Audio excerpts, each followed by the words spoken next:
Hello, I'm Mike, this is Dave, and this is the Top Bins Premier League show. We're going to bring you weekly instalments of our opinions, straight from New Zealand to wherever you are in the world, about everything that's going on with the Premier League. We'll have a look back at the opening weekend to kick us off. We're going to review some fantasy football action in between, and we're going to finish off with a preview of what's coming up this weekend in the Premier League.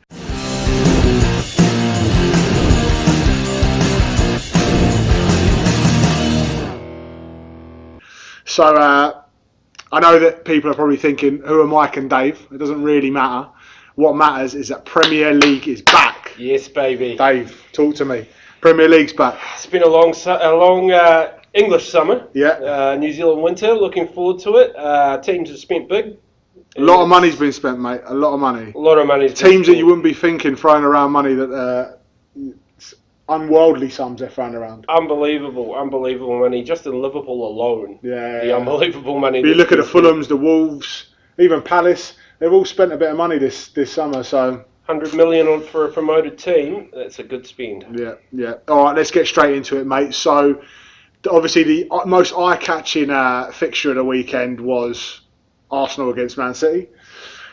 Wasn't actually that eye-catching in the end, was it? It was a bit of a... You kind of knew what was going to happen, and what you thought was going to happen actually did happen. Well, yeah, absolutely. I thought City played exactly how you thought they'd play. Yeah. They came out strong. Didn't look that rusty, especially considering... Well, they've got the luxury of resting a lot of World Cup players. Yeah. But they came out strong. What do you think of that resting World Cup players business? Because all I ever heard for the week running up to the Premier League starting, and people picking their fantasy teams and people... all that stuff, people were saying, everyone's going to be resting their World Cup players. Then you look at the likes of Kyle Walker, Harry Kane, Dele Alli, all of those players started at the weekend. That's right, Raheem Sterling. Kyle Walker was absolutely bombing up and down that wing for pretty much the whole 90 minutes. He was unstoppable. So, I mean, a lot of hype made over nothing, I think. There's a lot of players there playing and very few that were rested. But back to the game. Did Arsenal really feel any or look any different to you than they were under Wenger? I know it's first game, but... It's going to be tough for Emery, isn't it? I mean, he's got a tough assignment, taking over from Wenger, who's obviously been there forever.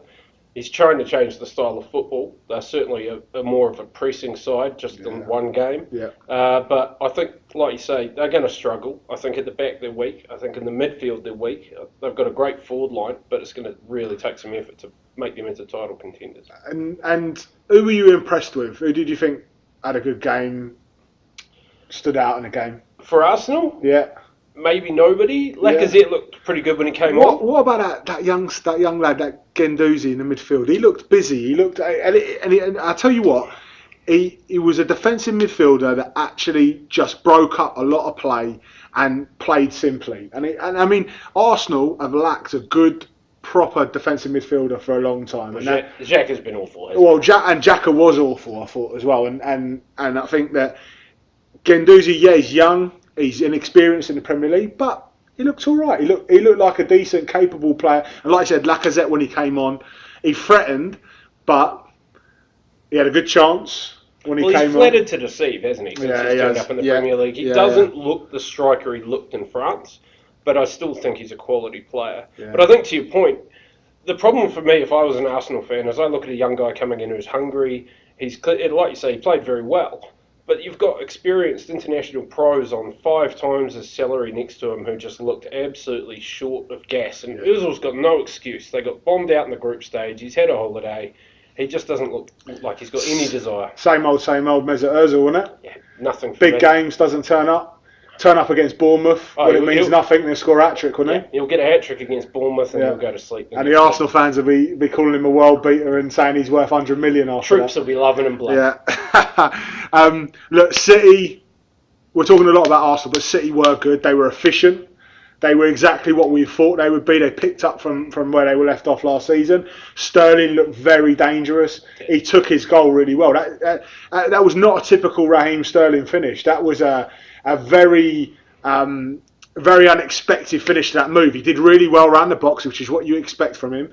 And then you're thinking, end product, he's probably going to blaze it over. He might hit a defender, but he absolutely levered that in. Oh, he buried it, and that's the biggest weakness of his game. Yeah. And in the last wee while, we've seen signs that might be starting to turn around for him. Certainly when he was at Liverpool, he couldn't hit a barn door. He had Suarez and Sturridge in that great season just teeing him up time after time. But he really does look to be a player that's playing with a lot of confidence, and I think starting in that team has got to give you confidence. But the thing is as well with Sterling, right, the number of chances that he ends up being on the end of in games, purely because of his I think he's got very good positional awareness, he's a very good attacking player, and he's got pace, and so he's always going to end up being on the end of chances. So if you can get him finishing chances, then surely he's the full product in terms of what you're looking for. And so it's got to be what Guardiola works week in, week out with him. Like just that end product, the crossing, the finishing, the final ball, that's got to be what he focuses on. Agree. And I think if he can bring that to his game, we're talking about a very, very complete Premier League footballer. But if we're talking about finishing in that game,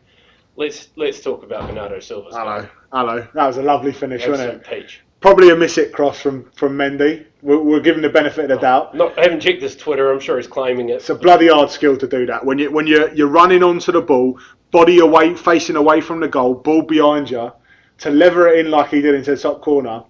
I mean, let's go back to Sterling's goal quickly. I think we can call him out a little bit on that goal. That was not in the corner. It was. I tell you what, it was a fucking good hit, but it was not in the bottom corner. No. It was 3 or 4 yards inside the post. You got to question the keeper in that spot, right? Well, what worries me about it is he makes the movement. He just stops and doesn't put his arms out. I feel like if he'd backed himself and just gone, he's kind of moved, and he's not stretched his arm out. He's just kind of held his arm in, and he's not even gone for it. So I just felt that he could have done a lot more there with that goal. Leverkusen certainly did as well. Yeah, mate, they gave him a bit of a ribbon, didn't they, on social media? Yeah, he didn't take too kindly to it, but I have to say I think they had a point. I think he will struggle to play a game. He's been taught to play a long ball game as a keeper. He's a traditional keeper and a fine keeper. Yeah. But I think his best days are behind him. I think Leno really will be the number one eventually for Arsenal. And he's certainly more that Edison, more that Alisson dynamic starting plays from the back kind of keeper. And if Emery really wants to move to that style, it has to start from the back. He clearly wants to move to that style because they would not take a goal kick long on Sunday. They would literally, even if there was nothing on, they would just play it short. And I mean, Cech nearly scored an own goal, comically nearly passing it into his own goal to the bottom corner. I mean, you have got a question that Cech is that kind of keeper. He's an old school keeper who's come through the modern day game. So he's learnt things that old school keepers have learned, and he's a very good goalkeeper overall. And I think in his heyday he was a top keeper. But the best in the Premier League for a while. Need more though, Dave. Now, like as a keeper in the Premier League and any top league in the world, you need more. You need to be able to play. You need to be able to understand the flow of a game. And you feel that he's kind of learnt that on the job, but it's not been something that's been coached into him since he's a kid. Whereas the younger keepers nowadays, you see they're a lot more confident on the ball because that's just the way they're coached. The modern way of playing as a goalkeeper suits those younger keepers more than the keeper like Cech. I think the ball at feet for a young keeper now is so important, and I think you're right. I think Cech didn't get that teaching when he was young. He's been a great keeper. I think by the end of the season, Leno will be starting and Cech will be back to his YouTube drum videos and doing a fine job. Yeah, decent. Although, so Bernard Mendy, lots of Twitter action last year. We actually saw some action from him this season, and he started off well, didn't he? He looks like a force going forward, that lad. Well, I want to see him fit. I want to see him for a full season. Yeah. I really enjoyed him 2 seasons ago before his move. Yeah. I think he really is a perfect fullback for City, and certainly interesting to see Pep's comments saying things like, when I see him up front as a striker, I want to kill him, but I see him at the back playing well, and I love him, but I want him off social media. And I see today he's tweeted the oops to the comments. Yeah. So it's going to be interesting, and I think that's probably his biggest problem is staying fit. Yeah. And staying in the manager's favours, keeping focused, and social media sadly is a distraction for footballers these days, and some guys can deal with it, and some guys just enjoy the hype too much. I mean, it's some wing-back combination they got there, though, isn't it? Walker and Mendy. I mean, fucking hell, you would not want to be a left-back or right-back having to defend against one of those, because they just bomb on, and they're constantly bombing on through the game. They're constantly giving options. I mean, they're so quick, and their end product's decent. So, I mean, City again. I mean, you can't really look past them for being favourites for the title again this season. Absolutely not. I think they've added well. They didn't need to add to a good squad, but they did. I think the only position they missed was that DM. What do you think about Mahrez? First game. And I don't know how much he's going to play this season in a rotational kind of position, because I mean, there's Sane to come back, there's De Bruyne to come back, they've got lots of options in those positions. What do you think about Mahrez? How do you think he got on in the game? Well, I'll tell you what, I think certainly buying him for 50 over 90, which is what they looked at in January, is a great move for City. And I think that changes. Well, you look at Richarlison, went for 50 million. That's right. And if you're picking between those for 50, you pick Mahrez every day. That's right. And again, Richarlison had a great week, but he had many great weeks last season, but he overall probably flattered to deceive a little. I think it'll be interesting to see how Mahrez copes with a lot more time on the bench and not being the star man. And he's not the only player in the Premier League that's had a move that's going to have to deal with that. Yeah, no, I agree with you, David. I think what I saw of him against Arsenal was just that inconsistent performance. That he didn't look like the standout attacking player in City's squad. He looked like the new boy, starting a new school, big boy school, and a little bit out of his depth. A little bit unsure of what to do, when to do it.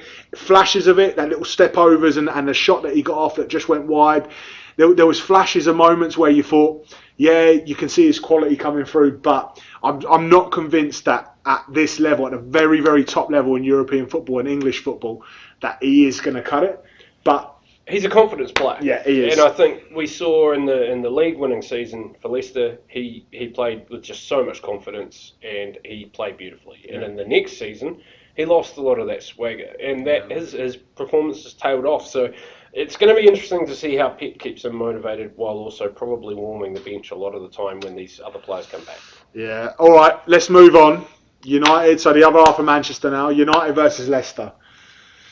I'm not going to pretend I'm a United fan, Mike. Yeah. But putting that aside, I have to admit, I thought in moments they look good, but if this is what we're going to see from them again this season, it's going to be another disappointing season for United.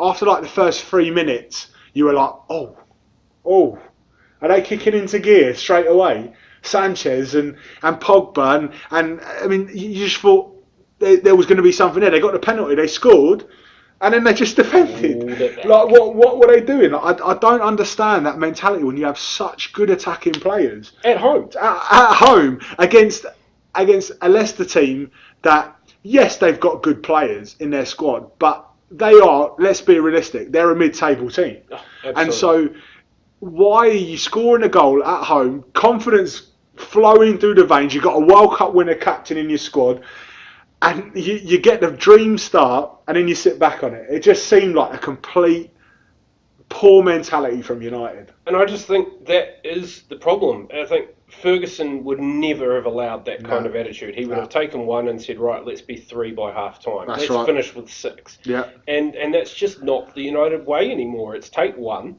park the bus and take the win. And I think, yeah, okay, I can see against the Route 1 team, a Tony Pulis managed side perhaps. Yeah. Sure, I get that. Be safe at the back, but at least were given a road back into the game by the fact that Mourinho pulled everyone back and told them to just relax and sit back and defend. And I thought the possession stats it was ridiculous. I think Leicester ended up with 64% possession at Old Trafford. Yeah. That's sickening. Yeah, I mean, United fans can't be happy with that. I don't care what the result was. You can't be happy with a performance like that, and to the manner in which you kind of go ahead early, and then you see your team sit back when they've got so much potential going forward. It must really frustrate United fans. Pogba obviously had a great summer, World Cup winner. It's interesting, isn't it? I mean, there's clearly something there with Jose Mourinho. I don't know what it is. I think we'd be naive to think that it's just about a personality clash. There's more there. Reading from Gab Marcotti today, he's known Pogba for half the kid's life. Yeah. And he's certain these comments were very serious and aimed perfectly.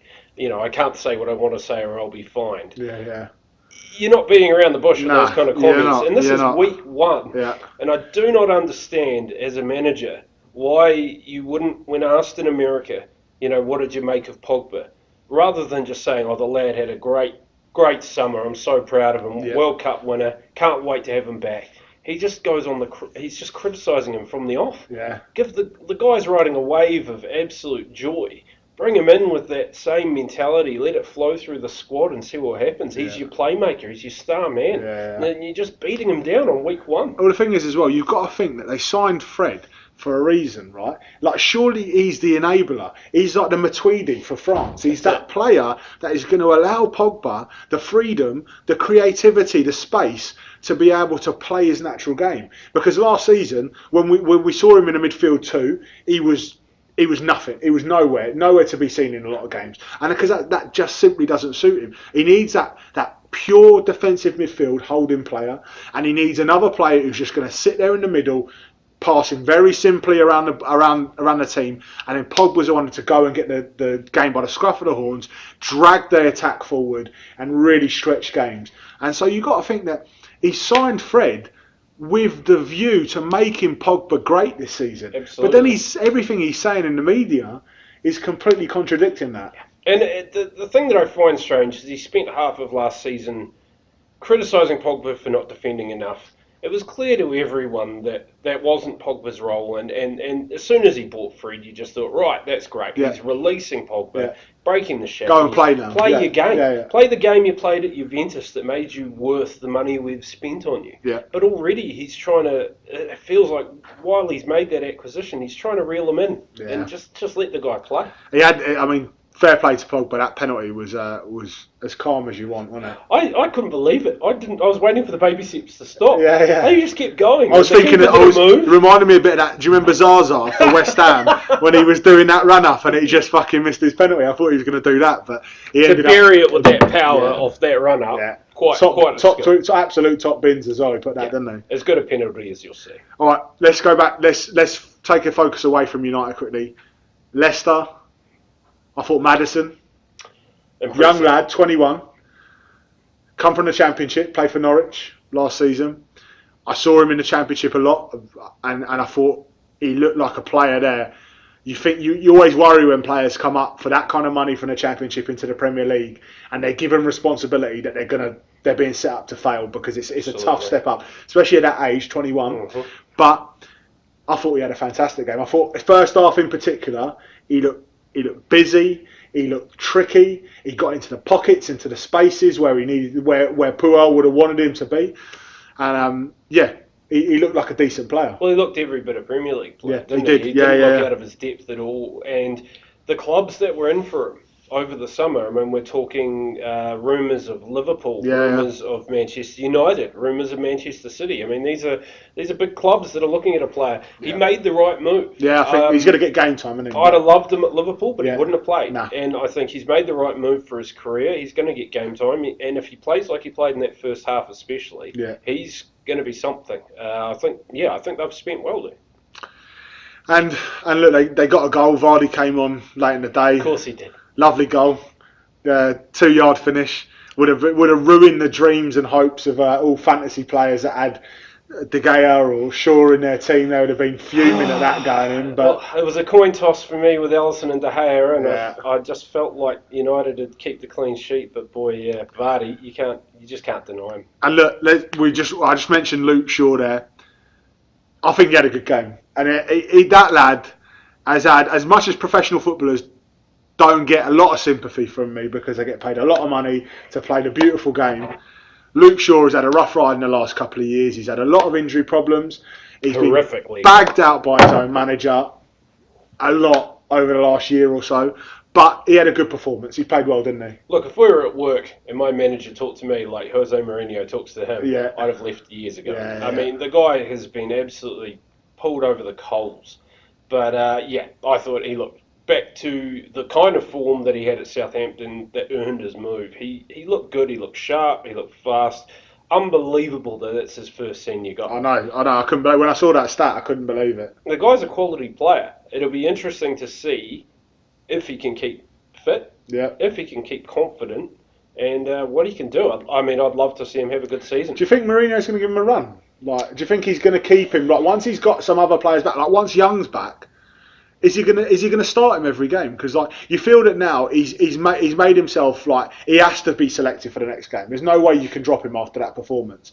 But once Young's back in, like, is he going to play week in, week out, sure? Well, I think this is the biggest problem for United. Obviously, they were targeting a centre-back.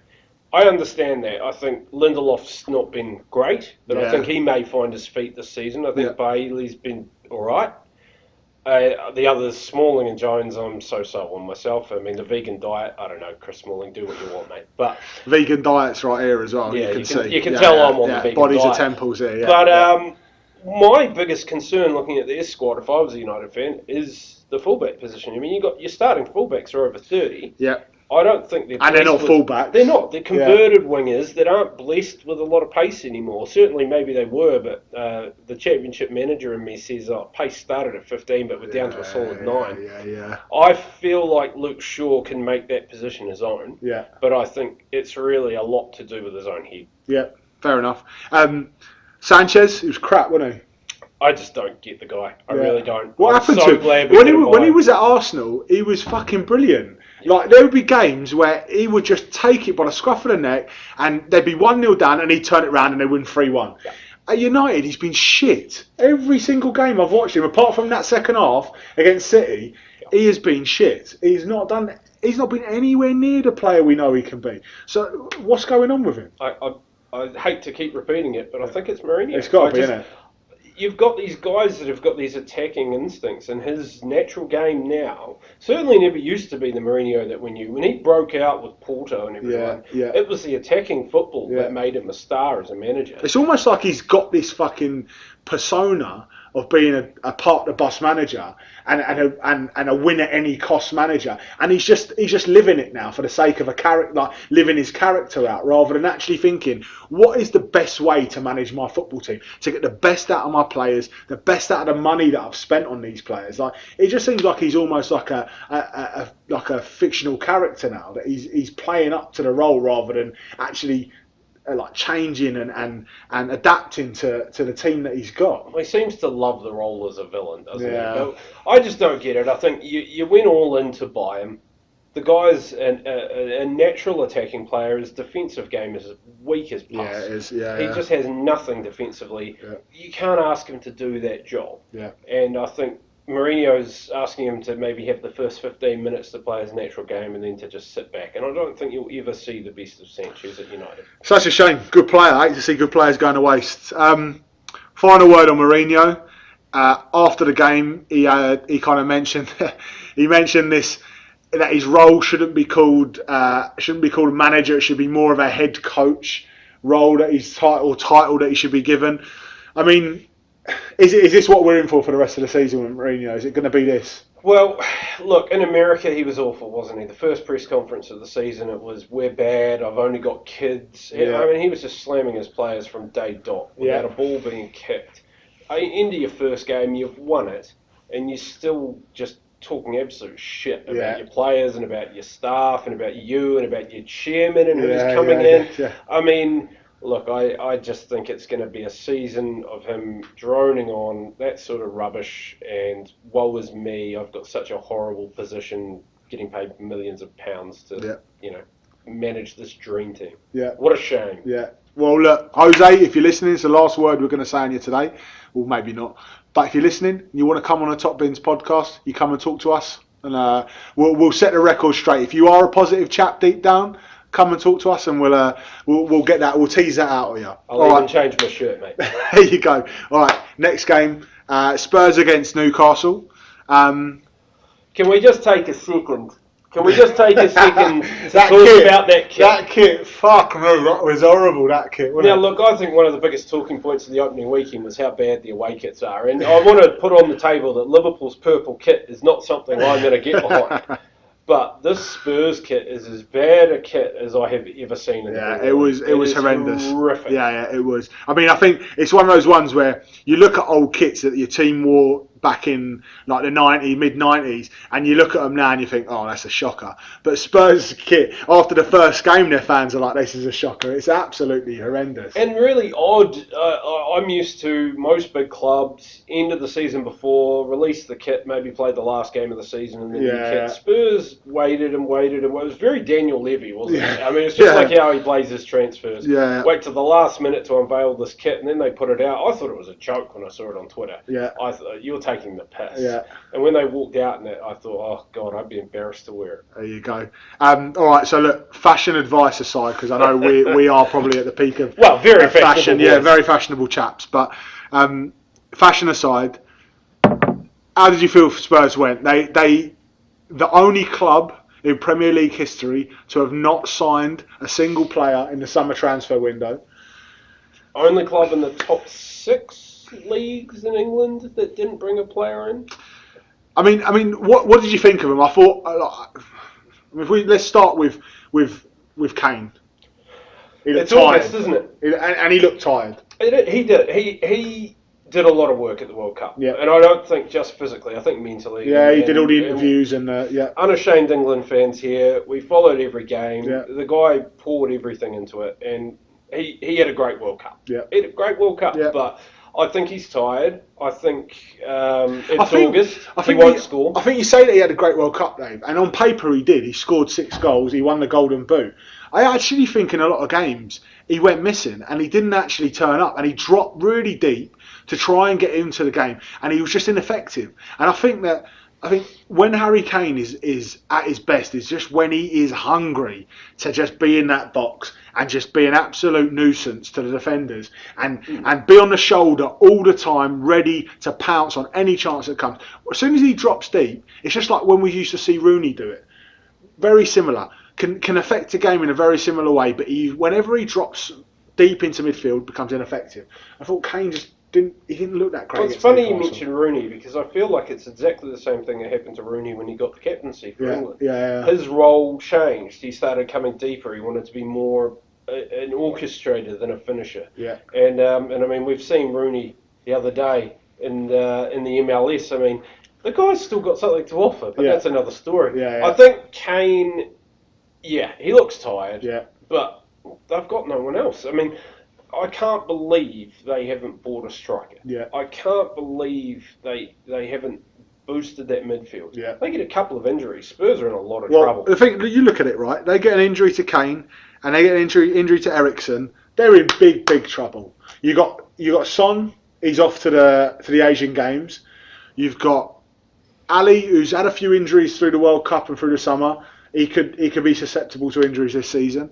You've got Eriksen, who is their absolute kind of pivotal playmaker that they need everything to go through. A couple of injuries, and they're in big trouble this season. I think Levy's going to regret not going into the transfer market. I don't get it. I don't get it. I know they're paying for the stadium, but I just don't get it. I think City have proven, and others have followed this season, that it's not about 11 or 14 guys anymore. It's about a whole squad. You've got to manage a squad through a season. And if Spurs want to go deep in cups, play well in the Premier League, push in the Champions League, these guys are going to get tired, and I don't think the next level are good enough. I think guys like Harry Winks, they're going to have decent seasons, but they're not going to step up into the Christian Eriksen role. No, and same with Llorente as well up front. He's an okay striker. He'll get you a couple of goals against weaker teams, and he might even off the bench against a big team he might score. He's not a starting striker week in week out for a top club, and he can't press. No, and I think Spurs set the foundation for what a Premier League pressing team is 2 seasons ago. I just think Liverpool and City have done it better since. But I think Spurs and Pochettino set that mould, and unfortunately they haven't added to that. And I think come the end of the season it's going to be tough. But in this game, the big guys, a couple of the big guys stepped up. I mean, you'd argue that they played pretty well. They're playing Newcastle first up, so we're not talking the toughest. But at Newcastle, there was always a good atmosphere at St James's, and you could hear that crowd really getting into it. They were fully backing the boys from the whistle. But I mean, yeah, you're right. I think there was lots of moments for Spurs that they can take away and be happy with, and overall they're going to be delighted with that result. Get a win under your belt. Be very happy with that, and they got Trippier to come back, and I think they'll be very pleased with the result. They scored. The second goal was a good goal. Absolute peach of a cross from Aurier. What a ball that was! First time. Dele Alli barely moved. Yeah, it was a good header across the keeper, but he's put that ball right on his head. Oh, he had nothing to do. Yeah, absolute cracking finish. Vertonghen got the first one. 9mm over the line. Cheeky fantasy pick. Well done, Dave. Absolutely. You would have been gutted that Newcastle scored as well then. I was, but I've got a soft spot for Rafa, as you could well imagine. Yeah. And if we're going to talk about teams not spending money, I think we have to address that. I mean, you were saying that the crowd were backing their boys. Well, it's a shame their owners won't, because, I mean, Rafa, what can the guy do? Yeah. Kennedy's a great loan signing again. He played brilliantly against Spurs, I thought. And will be a threat this season again. Yeah. But, I mean, Rondon, really, I mean, that's your star. It's going to be a hard, long season for Newcastle, and until Mike Ashley sells up or spins up, I don't know. I don't know how long they'll stay in the Premier League. I totally agree with you, Dave. I thought Kennedy, although he missed that one-on-one, which he really should be burying, he had so much time. That second touch was awful, but I thought he had a very good game. He was very busy. He took on players, and he was really direct, really aggressive. I don't know how you can get tattoos on the back of your head. He's got to have some pain threshold, that lad, to get tattoos on the back of his head. But he played really well. I thought Richie had a good game. What did you make of his reaction to being subbed? It's a funny video. I mean, if you haven't seen it, check out Twitter. There's some. I think we'll retweet it on our account this week. But it was a funny reaction, but. It's a cliche, but you like to see that reaction from your players. You don't want players wanting to be subbed off, and he was having a good game. I actually thought he was maybe the best player. To be honest, it was a strange substitution because Atsu came on and did absolutely nothing. I think he's awful. I've got to be honest. I just do not rate him. I think he's a championship player, to be honest. I think he does very well at that level. I think he's very good at the championship level, but as soon as he got to that Premier League level, you're going to see him here and there in certain games, again against smaller teams, where he'll do well, but in games where they really need someone to come on big, I just thought it was a really strange substitution to bring him on. He's not as busy as Richie. He won't press as much as Richie does, and it just felt like a weird one. And then when Rondon came on, again, he hit the bar, but he just looked lethargic, and he just doesn't inspire that number 9.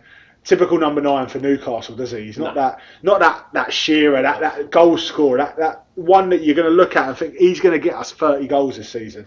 Look, if I said I'll give you $50 if Rondon scores 10 goals this season, do you think you'll get $50? Probably not. He might scrape 9, but 10 pushing it. Just doesn't feel like he'll ever be that striker in the Premier League. Yeah. And certainly his history suggests he's a good striker, but we're yet to see it in England. Yeah. All right, let's move on to Chelsea. Huddersfield. You didn't know what to expect from Chelsea, considering they got that 2-0 loss against City in the Charity Shield, and you're thinking they don't look that great up top. They look a little bit like lacklustre across the pitch. They actually did all right. They played pretty well against Huddersfield. I know it's Huddersfield, but they played pretty well. Give Chelsea credit. They put in a performance. Well, I think the manager's got his man, hasn't he, in Jorginho, and he's certainly been tasked to help the team on the pitch. He's the general on the pitch. He knows how the manager wants to play, and he's brought that with him. And certainly in the 2-0 loss you talked about, he had more touches of the ball than any player on the pitch. Yeah, he did. And in a 2-0 loss, that's not bad. No. That's showing that the midfield had some control, and I think he looks a hell of a signing, and City were very upset not to get him. Lovely penalty as well. Beautiful penalty. Calm as you like. A couple of good penalties this weekend from Pogba and Jorginho. What I noticed about Jorginho's game is that he almost allowed Conte a bit more freedom, and Conte ended up scoring. I mean, fucking hell, he doesn't score many goals, and it was a shit finish as well. He bobbled it into the ground, but fair enough. I don't know but Hamer's got to look at himself in goal there and think how that's gone in. But just the fact that Conte was in the box at the back stick, breaking on with the attacking players, that's got to say something about the way that Chelsea are lining up in the middle of this season. And Conte's still going to be a holding midfielder. Let's not get it twisted here. But Jorginho's going to help him. That's right, and I think because he likes to come deeper for the ball, and he likes to almost in that end of Pirlo, Steven Gerrard era where they sat back and they played that quarterback role. Yeah. He likes that role. Yeah. But he's got a lot more to him in terms of pace than either of those two elder statesmen, and he's got a lot to his game. But I think that is going to give Kante some freedom. And certainly we saw that. I mean, those are positions that we didn't see him in last season or the season before. Yeah. He was just you're out and out, nothing's getting past me. That's right. But he's got a bit of license, and I think it's great. It's good to see him. Luis, penalty? I think so. It was a penalty. I think it was a penalty. If that's 10 yards inside the Huddersfield half, and Morata does that over one of the centre backs, that's a free kick, isn't it? All day. It's a free kick. So if that's the case, it's got to be a penalty. I mean, Sideshow Bob, he's got the feet to go with it, doesn't he? I mean, I do not understand why they brought him back, especially not to play him. Yeah. And when he does play, this is what he does, and I just think he's clumsy. He is. And for me, it's a penalty all day. I remember his first stint at Chelsea when he played against QPR at Loftus Road, and he did exactly the same thing to Heider Helguson. He's very clumsy in those positions where he's in the box, the ball's there, and there's a player in between him. He doesn't think about what he's doing. I think Luis is a liability at the back for them. Yes, he offers good things going forward, and he offers set pieces and some ability from corners, but I still think he's a liability. I think that he's not a proper defender. What about Chelsea up front? It's got to be addressed. I mean, you can't get excited as a Chelsea fan. If you're a Chelsea fan, you cannot be excited about Morata and Giroud as being. I know. Look, Giroud. I actually think Giroud's a decent player. He did all right for France in the World Cup, and he essentially you get what he does. What he says on the tin, right? He's a big lad. You throw him up front. You knock balls into him. He's going to hold it up. He's going to win headers. He's going to bosh the defenders out of the way. He's going to use his body a lot and get into the box and cause havoc. But he does not score enough goals, and neither does Morata. So where are the goals going to come from Chelsea this season? Well, that's it. You're asking Hazard to do a lot of work. That's right. And I think for a guy that was itching to move, what's his desire? He looked good when he came on, though. He looked up for it when he came on. But you're right. I think the change in manager could be the making of him at Chelsea. I think it's going to be very interesting to see how he wants to play this season. Is he shop window, or is he actually really wanting to play for Chelsea? Yeah. I struggle to see where the goals are going to come from. I just think, I mean, for me, given those two options, I'd be playing Giroud, and I think that says a lot about Morata. I think that's saying, I mean, I watched a compilation video the other day of his misses from last season, and I swear I would have put some of those in. No, don't underestimate your striking ability as well, mate. That's, you might get a loan window still open. Well, I could get that call up. All right, Huddersfield got to worry for him a little bit this season. Yeah, I've got a soft spot. Obviously, Jurgen Klopp's best man being their manager, and they looked great in the Championship, didn't they, when they came up? They really struggled last season. They just got there. A few loan signings that have been made permanent, but nothing that's really making you think they're going to stay up. You look through that team and you got to worry for them a little bit. You got to think City next as well. They're just up for a hiding in that one. Well, the first two games of last season, they were top of the table, I think. They were 2 from 2, and I think they'll be bottom 0 from 2 this year. Yeah. And look, it's 2 games in. Well, I'm assuming City's going to beat them. I don't think anyone's going to disagree. No. But I think it's going to be a long, long season for them. It will be. All right. Away from Chelsea, we'll move on to what you want to talk about the most, Dave, which is Liverpool. Well, we'll talk about the Premier League leaders, I think is how you should refer them. All right, so Liverpool, West Ham. West Ham spent a lot of money over the summer, bought in what I think is a mixed bag of players. I think Felipe Anderson, quality on player. paper, quality, done well in Serie A. Don't know if he's going to cut it in the Prem. Liverpool, from the get-go, just looked like you thought Liverpool were going to look like. I think I spoke to about 10 people before that game about the Liverpool game, and they all said it's going to be 3-0, 4-0 Liverpool, and it's exactly what happened. It could have been 10-0. They had so many chances. Tell me about Liverpool from your perspective, Dave. I think it's everything I've dreamed as a Liverpool fan for an off-season for starters. I think I'm a big Boston Red Sox fan, so it was a beautiful coincidence that the Fenway Sports Group brought Liverpool, and what I've seen them do at Boston was bring a title, breaking the curse, and many titles since, and they do that by building a sustainable business model. They've done that over the last few years at Liverpool, and now we're finally starting to reap the rewards. They've got a manager that they trust to spend the money, and they're saying, we want a player, we'll go get him. And they've done that, and I think Shaqiri could be one of the signings of the season for 13 million. The guy looks... he's another who we're talking about attitude. If he can handle, like Marius, being a bit player... You are not convincing me on signing of the season for Shaqiri, Dave. But in terms of dollars for donuts... Good player. I can see him getting 10 goals and 13 million. Yeah, 10 goals. Yeah, and it's good depth as well. You need depth. We were just talking about Spurs lacking the depth. You need a player who's proven it all. Or maybe not proven, but he's done enough in the Premier League. He's an international footballer. He's a starting international footballer. Look, last season... Champions League final was great, but boy, it felt bad at the end of it. And the players were tired. There was no depth. We had injuries, and Klopp's addressed that. And more glaringly, he's addressed the keeper situation. And I certainly feel a lot more confident with Alisson there. Although, in saying that, we did put 5 past Roma. So, you have to temper it. But who can stop Salah? But I was really pleased. I didn't think we were the finished article, but I think for your first game, that was great. But I want to give a bit of a shout out to West Ham. I thought we've scored 4 goals in the last 3 or 4 games against West Ham. So nothing's changed too much there. But what I liked about them is they looked compact. They looked a lot more organised. I think under Pellegrini they're going to be a lot better than they were last season. Like you say, they've spent a lot of money. Some of it good, some of it bad.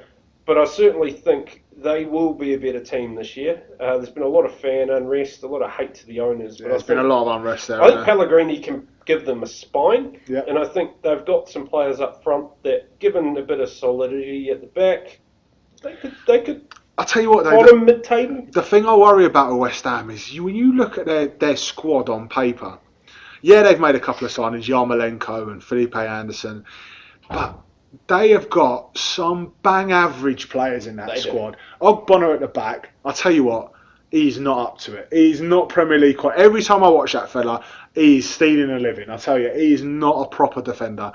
You've got Mark Noble. I know he's West Ham through and through, but he's shit. He is not. He's well past his best, and I think the Championship at a stretch he's been past his best. So I think that he's going to struggle this season. I think even players like Mikel Antonio, players like that, they're very, very average, and I think West Ham actually are a very deceiving team. They've signed a lot of players, and people are thinking Pellegrini's put a team together there. I actually think they're going to struggle. I think that they're going to struggle to gel all those players together and have a cohesive, consistent starting 11 that starts all the time. But I also think that of a lot of those players that they do have to pick from, a lot of them are bang average. Well, I think it's going to be about the whole rather than the sum of the parts, isn't it? I think Pellegrini's really going to have to drill them.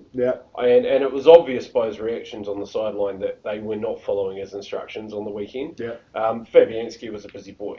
And he's a decent keeper. And I thought he made a couple of great saves, but they were peppered all day. He's going to have a hard time. But I think the biggest problem was, while they were compact and they were hard to get around at times, our midfield just completely outplayed them, and I've really looked forward to Navigator signing. It's been a year waiting for him to turn up. He looked good, didn't he? He looked good. Every bit a Premier League player, and taking Gerrard's shirt, that's no mean piece of confidence, is it, from a young guy? He's 23, and he's gone out and said, I want that number. He did well, mate. He did well. He looked good. He looked the part. He looks like a player that you needed. Jordan Henderson? I was impressed with him when he came on, because he clearly thinks that he's going to have to play well to keep his position. And I know there's a lot of doubters for Henderson. I thought he played well at the World Cup. I thought he had a pretty good World Cup. Okay, he missed the penalty in the shootout. But generally, I thought he played pretty well. I thought he played and I think he turned a lot of doubters around. What he can do all season in a Liverpool shirt, who knows? But I tell you what, if he doesn't play well, there's 3 guys now that could take his spot. All right. Other talking points from the games at the weekend. I've got Ruben Neves. Ruben Neves. Lot of hype about Ruben Neves pre-season because, I mean, let's be fair, it was a record signing in the Championship. A lot of money spent on him. He had an absolutely blinding season last season for Wolves in the Championship. You're thinking, can he take that form and into the Premier League? A lot of people talking about him, and he produced, didn't he? He did the business.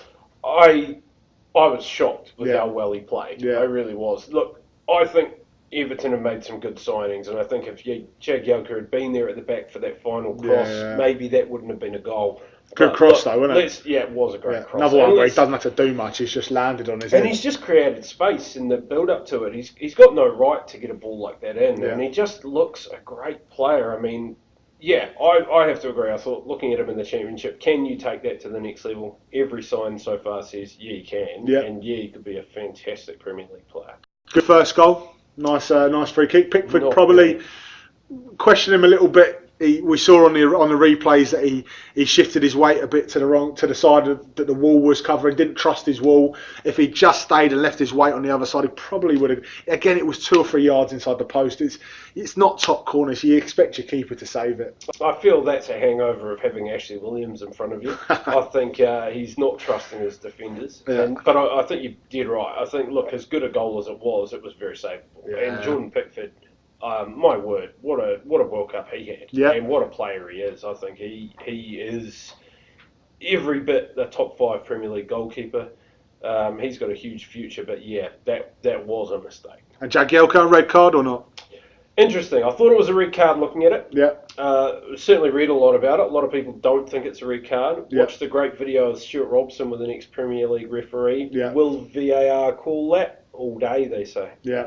I mean, for me, technically, I think if you take it by the book, it probably is a red card because it's dangerous. It's out of control. His studs are showing, and he's late. And I think that if you combine all those things, it probably is a red card. I can see where people would see that you could give him a yellow for it and let it go. But I think if referees are going to be consistent with those kind of calls, then I'm fine with him getting a red. But you want to see that happening when it happens again in the next game, and that's where I think that you probably won't see that kind of consistency again in the season. That's probably what's irking people a little bit with decisions like that. But all right, we say that's a pen. Final bit on that game, the Wolves against Everton game. Richarlison, 50 million, did well though. He did very well. Did well, 2 goals. I mean, they have spent some money. Yeah, I mean, they have really spent some money. And you'll argue that they didn't spend any money replacing Rooney. No. So they haven't spent any money up front. Well, so he's going to shoulder a lot of weight. Yeah. But, boy, if he plays like that... Problem I have with him, he's obviously got a relationship with the manager. Yeah. Great signing as a manager as well. Yeah. But he was fits and starts last season. When he played well, he was gorgeous to watch. Missed a lot of good chances last season, didn't he? He did. Yeah. And I've seen stats with his clear-cut chance and how many he buried, and he was one of the lowest in the league. So he's really going to need to make sure he puts them away, especially with that price tag. Yeah. I mean, overall, though, fair play to him. Had a good game, didn't he? He did. Yeah. And I certainly wished I'd had him in my fantasy team. Yeah. No, he got some points, didn't he? All right. Final few talking points for this section. Pereira. How do you say it?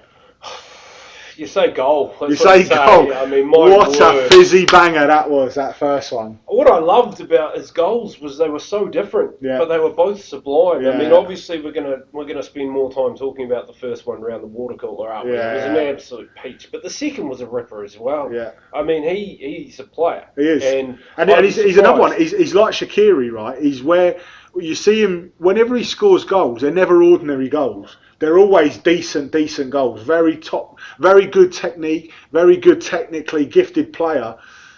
He scores good goals, but he's just not. He's not going to do that all season. Is he? That's it, and he has to now because they've lost a big weapon. And I was impressed with how they played. I'll be honest. I did not expect them to play as well as they did, but again, consistency is going to be the key. Yeah, all right.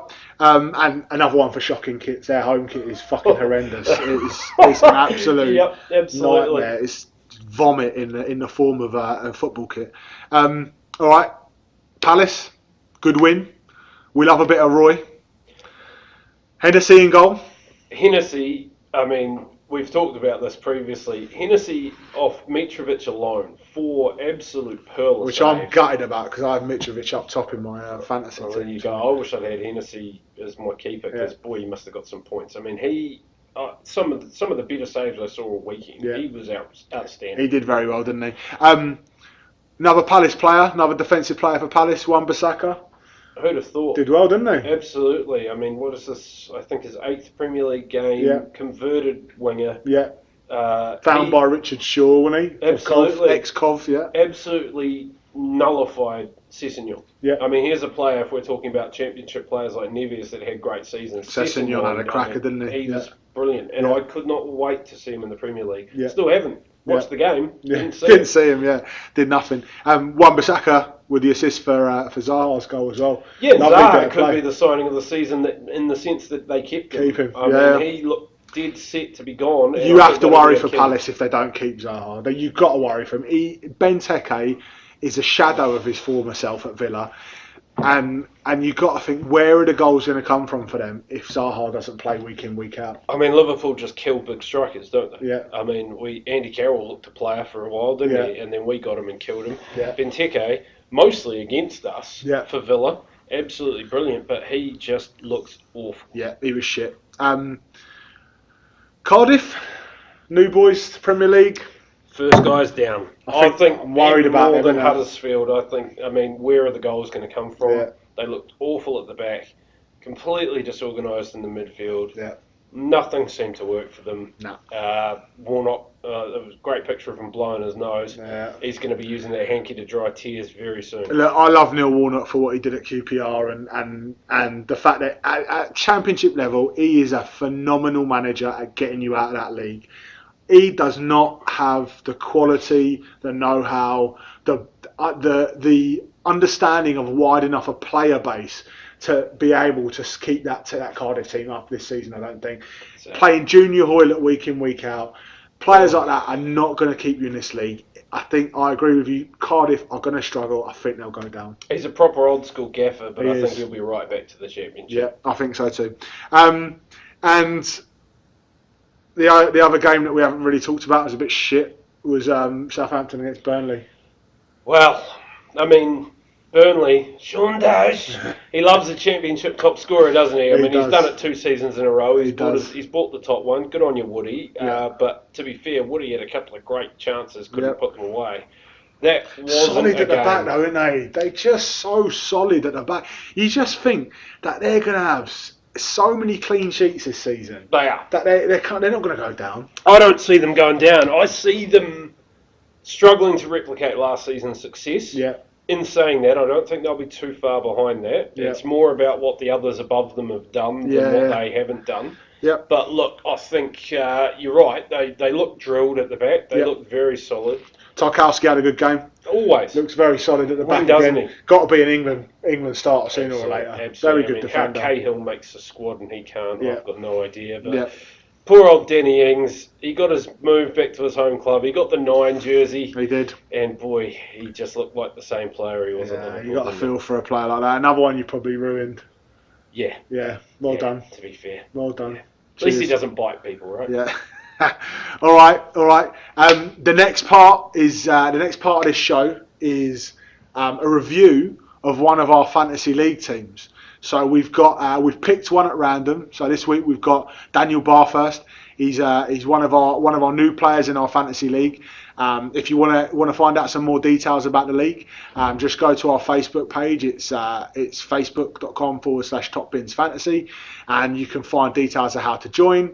We'll just get Dan over now, and he'll come and talk to us about his picks, why he made some of his picks. Some of them are shocking, so if you want to leave a few comments for a bit of advice for Dan to help him out for next week, then feel free to do that. To be fair, he's made a couple of gems. But he has, and that's where we're going to start off. So Dan, your team's called Sefton United. Yep. Representing the hometown. Hometown of Sefton, lovely. About a population of 30, so not very many people at all, but you have to represent where you can. So so of course I had to. Good on you, mate. Well played, mate. Well played. All right, so just a reminder, if you do want to join us in this league, we play for money. You can find us over on Facebook, so facebook.com/TopBinsFantasy, and all the details are there, along with some football banter, some memes, some videos. So yeah, come over, like our page, and get involved in the fantasy league. So Dan, let's talk about your team. We're going to start with the positives first, mate. Yeah, I just want to say before you meme me on Sun, that was a Friday night mistake, and I didn't change it in time. Yeah, all right. In hindsight, it was a bad call given how he's leaving off to the Asian Games. That's right. Well, it was a bit of a no-brainer. It was a tough start, isn't it? A World Cup year makes a fantasy league a tough start because you normally want to bang your stars in, but they're not going to play in week 1, or maybe they won't, and it does mean you have to take some risks. You definitely took one. But we said we'll start with the positives. Yep. So the positives, what a shout! Sadio Mane captain. Dave's gushing over that choice. What a choice for captain. 32 points, mate. Yeah, I feel like for me, everyone was we're getting on Salah. Yeah. Especially for captain. Yeah. And so I thought I had to be a bit. My point of difference would be Mane as captain. Yeah. I feel he's going to have a big season. I feel he could be the one of that front three that has the big season. Yeah. Dan's backed him early. Boy, has he profited. Yeah. All right. And then Marcus Alonso. Great shout, 11 points. He's probably going to be a consistent scorer for you this season. Yeah, he's kind of just... Well, I basically looked at who everyone else had picked for defence, and Alonso was one of the top picks. So I figured you got to be safe. When you're picking your team, you got to make sure you have some of the core because you don't want to be left behind. Yeah, and he was just one of my bog standard. I have to pick him. And you went for Richarlison as well. Yeah. See, he was a bit because I think he only scored 5 goals last season for Watford, so about 4 assists. Yeah. So he's already almost halfway there after this game week. So it was a bit of a risk. Yeah. But I just felt like, given how Everton play, it was probably a good call to put him in. Yeah. Look, we've got to talk about the elephant in the room, Mike, and I'm going to jump in here. Yeah. What I see in that squad, mate, is 3 West Ham players. Now, I've got to ask. First game at Anfield, all these new signings, new manager. Tell me your thinking there. Yeah, no, it's fair. It's a fair call. There wasn't probably too much thinking there, to be honest, about why I put them there. I guess more, I felt like West Ham probably had a chance. Like the crowd seemed to be like they're willing to spend some money, get some new players in. Thought you give them a shout. It's a first week. I could take some risks, so put some West Ham players in there. Failed miserably though, mate. I kind of hope Liverpool might choke under the pressure, given how they're now been labelled as second favourites, but. Obviously they didn't. So you've got a player that got -1 in your team, so Balbuena. Well done with that, mate. Yeah. Yeah. So to be honest, he came in as a substitute, so he wasn't my That's right. my first We'll give him pick. credit. Because you had Lovren there. He did have Jones and Lovren there. Lovren didn't play. He's obviously got this odd stomach muscle injury that he's received. Well, he's the best defender in the world, mate. Well, he is. The best defender in the world. You're going to pick up the injuries like that when you're the best defender in the world. I'm not going to question the Lovren call at all. I mean, it's just... When you want perfection, you pick Lovren. It's simple. But, didn't pay off well with the cheap player on the bench. And Dan, how many walls did you punch when United conceded that 93rd minute goal against? It was pretty upsetting. Yeah. It was pretty upsetting, not going to lie, because I was watching the game, and I think it was 92nd minute? Yeah, 92nd. Really not happy about that. And I thought I was starting well. I was probably going to top the top bins with this was only first game, so I was like, this would be great to start. Yeah. And then obviously made a cracking save though, De Gea in that game, didn't he? And to be fair, his other keeper was Fabianski, who led on 4, so I think he still made the right call. Made the right call, yeah. You got to sort out those West Ham There's players, definitely room for improvement, but that's kind of how I like it. I'm not comfortable with the team, but there's still. I think it did all right considering 72 points. Well, you've certainly done better than me week 1, that's for sure. But I've got to ask. You've got a few interesting things going on here. We've got Lovren out injured, and I'll give you the inside scoop. He's not going to be back this week. You've got Son away at the games. You've got Richarlison, who's potentially picked up a knock.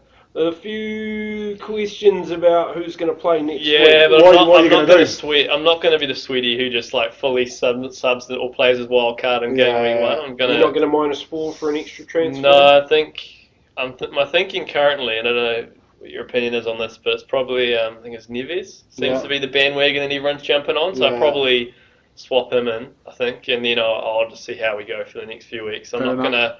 I sort of wait till about week 4, week 5 before I start freaking out if my team's not good. But at the moment, it's far too early to tell. People are already saying, this team's going to be the best in the league. This player's going to score all the points. It's just way too early for me. So I'm just sitting back and taking my time. And look, your wild card's really got to be used in the transfer window, doesn't it? I mean, anyone who uses the wild card before transfers is asking for trouble. Yeah. And I mean, look, you've got Dale Stephens on the bench. Decent rotation in there. You could potentially put him in. So I mean, it's not the end of the world that you've got some players out this week. But I think you're definitely going to have to make a change or two in there. Yeah. But like you said, 73 points, still not a bad start to the season, mate. No, you are below me as well, mate. So thanks for chin up after that, mate. But I think you're sitting. Where are you sitting? Fifth or sixth in the league? Yeah, about I think 5th or 4th, one of those two. Sure, you could turn it around. Plenty of time to turn it around. Thanks for sharing your team and talking through some of your crazy choices, but also your inspired choices as well, mate. No, cheers. Thanks for having me. Awesome. All right, and so like we said before, if you do want to get involved in the Top Bins Fantasy game, go over to facebook.com/Top Bins Fantasy, and details of how you can enter our leagues are in there. We play for money and we take it seriously, but there's lots of banter flying around as well. So get involved and get joined. Thanks very much again, Dan. Cheers. Cheers, mate. All right, final section of the show. We're going to have a preview of what's coming up this weekend in the Premier League. We got some crackers. We're going to start with the obvious one, Chelsea-Arsenal. Dave? Well, I don't know how you could pick Arsenal. I'm picking Arsenal, mate. I think they're going to win this. I think that Chelsea have got nothing up top, and that is going to play into Arsenal's hands. You need a team with a dynamic attacking lineup to be able to really stretch Arsenal and put them to the test. I think Arsenal are going to come flying out the traps. They're going to press. They're going to do what they did against City, but they're going to have a lot of chances. And I think with Aubameyang and Lacazette, I think they might get the win there, mate. Well, you see, this is where we're going to bring you into this, because every week Mike and I are going to play off against each other with our predictions. There we are. And see who comes out best. So it's not just about the fantasy, but we'll also go head-to-head in our predictor here. We want to hear what you have to say. Pop it in the comments below. We want to see your predictions. We want to hear you laugh at us for our bad predictions. And clearly on this one, we're not agreeing. I'm going for a Chelsea win at Stamford Bridge. What are you going for score-wise? Oh, boy, are we going that far? I don't think there'll be much in it. As you say, I don't think Chelsea have got a lot of goal-scoring threat, but I'm not convinced that Arsenal will have a kick in the midfield. So I'm just saying a sweet, tidy 1-0. Kepa the keeper. Couple of good saves. 1-0 Chelsea. All right, I'm going 2-1 Arsenal. I think Chelsea will get a goal. I think they're probably someone in their midfield, maybe Hazard if he starts, will probably pick something off. But I think Arsenal going forward do have threats. They've done well pre-season. Yeah, they didn't beat City, but City are a fucking good team. So I think Arsenal are actually going to have a fairly decent season this season compared to last. So I think 2-1 Arsenal. Well, it should be a boring predictor if we pick the same things, mate. So that's a good start. All right, so let's go over to your boys. It's the Monday night game, Palace-Liverpool. I was impressed with Palace. Yeah. I thought they played pretty well. And historically, they've hurt us. As you'll probably recall from 13-14, they denied us the league before 3-3. The slip. Yeah. I don't like playing them. I really don't. But then I see Benteke. Then I see old Bambi, Sacco at the back. Yeah. I see our front three, and I think we've got a great chance this season to be 4 from 4. Yeah. And I think we'll take this one. And I think we'll keep another clean sheet. Yeah. I'm picking 2-0. Yeah, I can't disagree with you, Dave. I can't see past Liverpool for this one. You look stunning first game. Exactly what I thought you were going to do with all that pace, all that power, all that attacking threat. I think Palace, yeah, they won their first game against a newly promoted Fulham. Didn't look amazing. Result probably flattered them a little bit. Their keeper kept them in that game. Lots of chances for Fulham. I think you give lots of chances to Liverpool and they're going to punish you. I can see another 3 or 4-0 for Liverpool. So I'm going to go 4-0 to the Reds. Oh, I love the way you're thinking. Yeah. All right. So move on to some of the newly promoted teams. Cardiff, Newcastle. Early kick-off on a Saturday.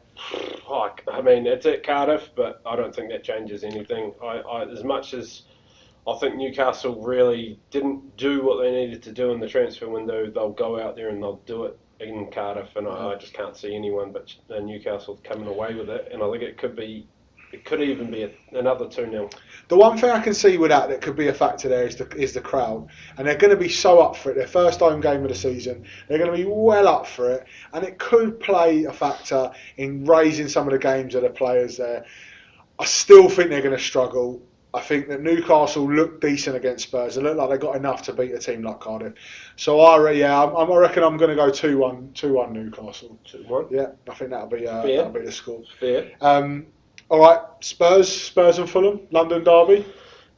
Well, I was disappointed today to find out that the Spurs stadium will be delayed, and we won't get to thrash them at home in their first game there. Yeah. But that aside, and ugly kid aside, yeah, Spurs have got to win this one. Yeah, you'd be looking at the fixtures, the opening fixtures, and Spurs fans would be licking their lips at playing Fulham second game up after they've lost to Palace 2-0. To be at home against Fulham, you've got to fancy Spurs here. Score prediction? I think Spurs have got goals in them when they fancy it. They've got goals in them. They've got lots of threats. Yeah, they've not got Son there, but they've still got Kane. They've still got Eriksen. They've still got Ali. I think 3-1 Spurs. See, I'm going to go 3-0. Yeah. And I'm going to throw a little bonus in here. Yeah. One from Kane. I'm picking him against Fulham. So break the hoodoo. Yep, break the August drought. All right. Talked about them before. Lots of potential, but I think they're going to struggle. West Ham, Southampton. Well, I mean, in terms of the fixtures this round, it looks like one of the worst ones, if I'm honest with you. Yeah. It's in London, which will go to West Ham's favour. Not that that's a big trip for Southampton. No. I just really think Tadic's leaving is going to just really hurt Southampton all season. I think Mark Hughes, I saw a great tweet that he could end up fighting relegation with 2 teams this season. On the merry-go-round that is the Premier League managerial circuit in the bottom half of the table. Look, I've got a soft spot for Southampton. My partner's family live there. When I go to England, that's a good chance for me to watch football. Yeah. I was desperate for them to stay up last season, and they did. Yeah. I would love to see them come out and win this game, but I really picked ball draw, 1-1, but neither of the goals being inspiring. All right, Dave. I can see very similar things, to be honest. I think West Ham at home, they've got to fancy it. Southampton didn't look up to much against Burnley. I think that if there is going to be a winner, and I think there probably will be, I think there will be a winner in this game. I think that West Ham will probably nudge it 1-0. I think they'll get the 1-0 out of that. I can't see Southampton scoring. They don't look threatening going forward. And I can see West Ham getting a goal. They look like they've got potential there to nick one. So, although I think they're going to struggle this season, I think they'll beat Southampton at home. So I'll go 1-0. I'm liking this. We've barely agreed on anything. Great, so mate. Certainly we're going to have a clear winner at the end of the week. All right, this looks like another shocker on paper. Burnley against Watford. Well, it does, but at the same time, at Burnley, I don't know. 1-0 specialists at home, mate. I feel like this has got Chris Wood 89th minute header all over it. Yeah. And that's exactly what I'm picking, 1-0 Burnley. Yeah. I reckon this is actually going to be a score draw. I think it might be 1-1. I think Watford looked all right first game. They didn't look terrible. They created chances. Decore looked well. Decore is a very strong midfielder. I think that Burnley at home will probably fancy it a bit more than away, and I can see them nicking a goal. So I think we'll go 1-1, Burnley and Watford. Look, a bit of a shout out. We didn't talk about it in last week, but old chocolate wrist Joe Hart. Yeah, not a bad game. Did well, didn't he? Yeah, he did all right. He looks. The problem for Dyche is when Pope and Heaton are both fit again. And that was a problem with the two of them. That's right. Now he's got 3, and they're all going to want to start. They're all expected to play. They all think they're an England goalkeeper. And so, you're not getting a soothing phone call from Sean Dyche, are you? I'm sorry, Joe, you're not playing this week, mate. I mean, that's uncanny. It's almost like he's here with us, mate. Horrible, but yeah, I really don't know how he's going to manage that when they're all fit. All right. Move on to probably the most easy one to predict, City against Huddersfield. City 3-0. Yeah, I think I can see City tearing Huddersfield apart. I worry for Huddersfield in this game. What it does to them psychologically to lose the first game 3-0 at home to Chelsea, and then to probably be on the end of another hiding in this game against City. I can see 5 or 6 from City in this game. I'm going to go 5-0 for City. I think that they're going to have KDB back. De Bruyne is going to be back in the midfield. they're I mean, there's just so much there that's dangerous. I think they're going to rip them apart at home. They're going to want to prove a point in games like this. I can see them getting 5. I don't disagree. I think City will be better this week, but I actually think Huddersfield will be better for the 3-0 drubbing. I think they will pour, and I think they'll have a week where they're drilled senseless. And while I think they'll lose, I think it'll only be 3 again. All right, and our boy Ruben Neves. Hey, Ruben. Leicester and Wolves, what do you reckon? I think that's got a bit of a peach written on it, really. It looks like a good game. I mean, on paper you think Leicester Wolves, oh, what a game. But if you look at those squads, Leicester in patches last week looked bloody good. Yep. I'm picking score draw, but I'm picking 2-2. Interesting. Yeah, I definitely think there's going to be goals, Dave. I reckon Leicester, if Vardy starts, lots of danger. Maddison looked good. I think Ndidi actually looked. I was very impressed with Ndidi in that game against United. Did a lot to break up the play. I think he could have a good game, and if he can nullify some of Watford, some of Wolves' talent in there, I think that they could have a good game. Leicester. I think there's going to be goals. I'm going to go 3-2 Leicester. I think they're going to pip it at home. I think 3-2. I think Maddison's going to have a good game. He looked like he started off well, full of confidence. Yeah, I think he's going to do well. So, final one. Your arch enemies, Brighton United. Wow. I worry for Brighton. I think it's going to be a long season. Yeah. And as much as, and we did talk at length about Manchester United earlier, and I'm not a fan. Yeah. They've got to be too good for Brighton, don't they? Yeah, and I mean, if they really want to contend for anything, they've got to win this game 2-0 all day. This is the kind of game that's gonna show us which United is really going to come out this season. This is the kind of game that United of last season, like United of last few seasons, will go to Brighton, away to Brighton. They'll not play that free-flowing, expansive football that they should be playing, and Brighton will punish them in set pieces. And I genuinely think that this could be a draw, and Brighton can get a point out of this. At home, fired up by the home fans. I think Chrissy Hughton is a decent manager and will get them set up in a way that they will try and nullify United, frustrate them, and Mourinho then has got to come out and play, and that's not what he's there to do, and that's not what he's been doing for United in the last season or so. So I think I'm going to put my neck out on the line on this one, Dave. I'm going to say it's going to be 0-0. Well, what do you think of that, guys? We want to hear what you have to say. Pop those comments down below. Tell us what your predictions are for the week. So if you like what you've seen, hit the subscribe button. Make sure you tune in next time. We're here every week to preview everything that's coming in next week and review everything that's been the weekend before. And don't forget, if you want a chance for your team to be reviewed, your fantasy team to be reviewed from the Top Bins Fantasy League, head over to facebook.com/Top Bins Fantasy. Get involved in one of the leagues there, and we might be reviewing your team next week. So, thank you for joining us. Comments, likes, subscribe. We want them all. Cheers. It's easy for the wise